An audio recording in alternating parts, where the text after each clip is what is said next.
கரூரில் நெரிசல் ஏற்பட்ட பகுதியில் நீதிபதி அருணா ஜெகதீசன் தற்போது விசாரணையை தொடங்கியிருக்கிறார். விவரங்களோடு நிகழ்ச்சிய செய்தியாளர் அபினேஷ் விவரம் என்ன?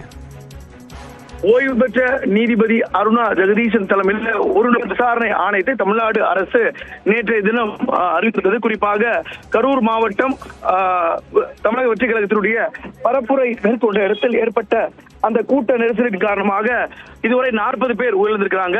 இந்த சம்பவம் தொடர்பாக ஓய்வு பெற்ற நீதிபதி அருணா ஜெகதீசன் தலைமையில் இந்த விசாரணை ஆணையம் என்பது அமைக்கப்பட்டது.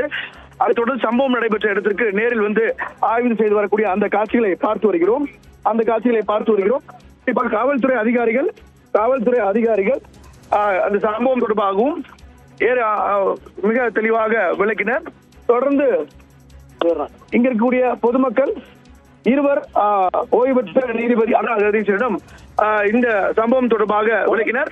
அதற்கு இதை அனைத்தையும் எழுத்துப்பூர்வமாக ஆணையத்திற்கு சமர்ப்பியுங்கள் என்று தெரிவித்துள்ளனர். குறிப்பாக காவல்துறை ஆய்வாளர் இருவர் உள்ளிட்டோர் இந்த சம்பவம் தொடர்பாகவும் அதே போல நேற்று எத்தனை மணிக்கு அந்த கூட்டம் கூடியது அனுமதி பெற்றது தொடர்பாகவும் அதே போல அதிக அளவு பொதுமக்கள் ஒரே இடத்துல கூடி கவிழ்ந்த இடத்திலிருந்தும் அதே போல ஒருவர் பின் ஒருவராக கீழே விழுந்த இடத்திலிருந்தும் ஆய்வு மேற்கொண்டாங்க. சாலையினுடைய 2 புறங்களிலும் ஓய்வு பெற்ற நீதிபதி அருணா ஜெகதீசன் தன்னுடைய ஆய்வை தொடங்கினார். அதே போல அதிக அளவில் பொதுமக்கள் கூடி அந்த மரக்கிளைகள் உடைந்த இடம், அதே போல விஜய் நின்று பேசிய இடத்தினுடைய சாலையுடைய 2 புறங்களிலும் ஓய்வு பெற்ற நீதிபதி அருணா ஜெகதீசன் நேரில் ஆய்வு செய்திருக்கிறார்.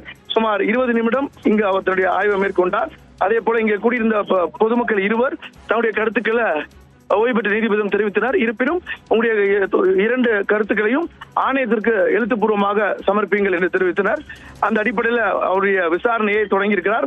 தொடர்ந்து மாவட்ட ஆட்சியர் அதே போல உயர் காவல்துறை அதிகாரிகளோடும் அவர் ஆலோசனை மேற்கொள்ள இருக்கிறார். அதுக்கு அடுத்தபடியாக மருத்துவமனைக்கு செல்வதற்குமான வாய்ப்பும் அதிகமாக உள்ளது. தேவப்பிரியன். விரிவான தகவலுக்கு நன்றி அபினேஷ்.